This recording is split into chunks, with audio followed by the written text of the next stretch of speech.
हम अपने संबंधों के साथ जीते हैं, उत्सव मनाते हैं, खेलते हैं, खाते हैं, आनंद मनाते हैं।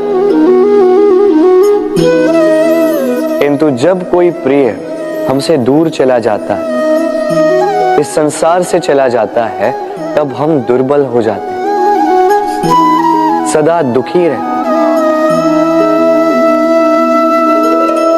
क्या ये होना चाहिए? इस प्रकृति को देखिए, वृक्ष पत्तों के झड़ने से शोक नहीं मनाता, वो नए पत्तों के आने का स्वागत करता है। कल आप भी किसी के स्थान पे आए थे और कल आपके स्थान पे भी कोई और अवश्य आए, क्योंकि ये परिवर्तन है, ये इस प्रकृति का नियम है। इसमें शोक कैसे? जो छूटा उसका शोक मनाने के स्थान पर जो मिलेगा या जो आपके पास है उसका आनंद उठाइए। राधे राधे। व्यक्ति किसी और वस्तु या भाव से परिचित हो ना हो, भय और भविष्य दोनों ही व्यक्ति के मन में सदैव रहते हैं, जिनका अस्तित्व व्यक्ति के अस्तित्व पे भारी रहता है। विचित्र है ना? वह वो है जिसे आप नहीं जानते, जो अनजान है, और इसी कारण आपको भय लगता है कि ना जाने क्या होगा। भविष्य वो है जो अब तक घटा ही नहीं, तो जो घटा ही नहीं उसके विषय में चिंता क्यों? आपके हाथ में है वर्तमान। वर्तमान के कर्म सत्य मन से कीजिए और सोचिए ये कि अपने कर्मों को और कितनी श्रेष्ठता से किया जा सकता है। इसलिए आप विश्वास कीजिए, यदि वर्तमान के कर्मों को आप सत्य मन से करोगे तो भय स्वयं ही निकल जाएगा और भविष्य का फल अवश्य ही मीठा होगा।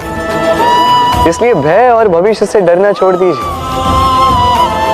इस वर्तमान को जी। हम सबको कभी न कभी तो क्रोध आता ही और आएगा भी।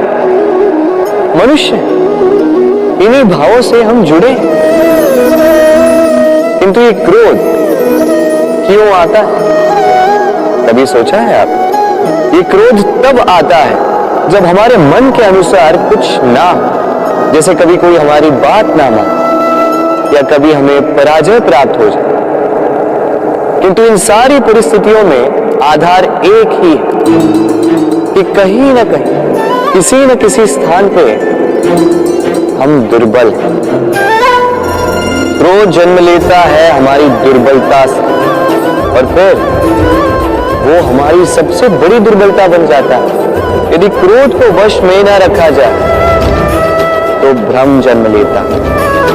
यदि भ्रम को वश में न रखा जाए तो विवेक व्याग्र होने लगता है और यदि व्याग्रता को वश में न किया जाए तो व्यक्ति का तर्क ही नष्ट हो जाता है, सोचने समझने की शक्ति शून्य हो जाती है और फिर उस व्यक्ति का पतन हो जाता है।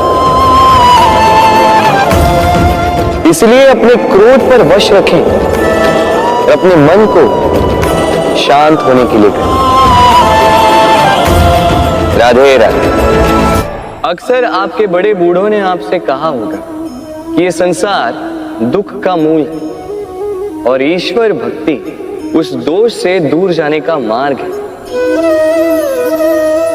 किंतु सोचिए, यदि ये संसार दुख का सागर होता तो क्या नियति आपको यहां पर जन्म लेने देती?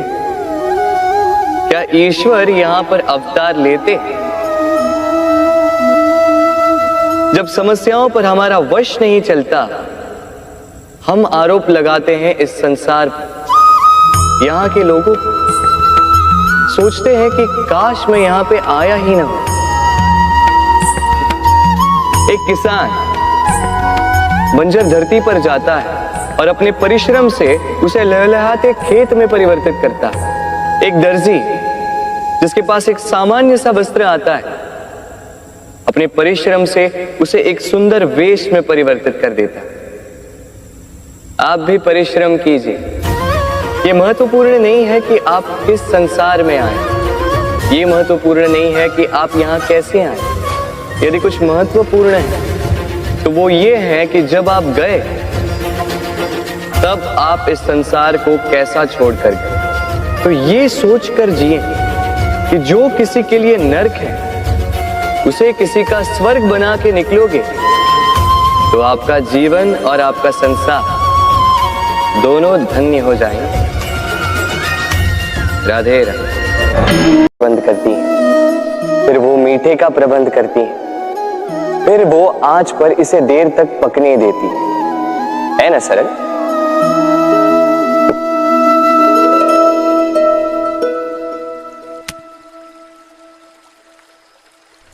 इतना भी सरल नहीं। इस जीवन में आनंद की खीर चखने का भी यही तरीका है, किंतु इसमें समय बहुत लगता है। शुद्ध श्वेत दूध जैसे भावों में, कभी न टूटने वाले संबंधों में प्रेम की मिठास मिलाकर जब प्रयास और परिश्रम की आंच पर देर तक पकाया जाता है तब बनती है आनंद रूपी खीर।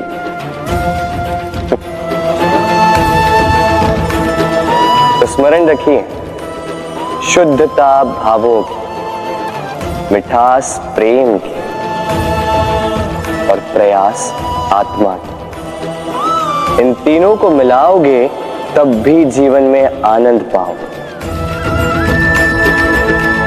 राधे राधे। प्रतिदिन सूर्य उगने के साथ ही जाग उठती हैं कुछ कहानियां, कुछ संघर्ष, कुछ इच्छाएं, कुछ यात्राएं। पर सभी कहानियां संपन्न नहीं होती, सभी संघर्ष जीते नहीं जाते, सभी इच्छाएं प्राप्त नहीं होती और कुछ यात्राएं रह जाती हैं अधूरी। क्यों? अब आप में से कुछ कहेंगे प्रयास अधूरा रहा, कुछ मानेंगे निश्चय दृढ़ नहीं था, कुछ क्रोध करेंगे, तो कुछ इस असफलता का बोझ अपने भाग्य के कांधों पे डाल देंगे। परंतु इस सब का कारण केवल एक तत्व की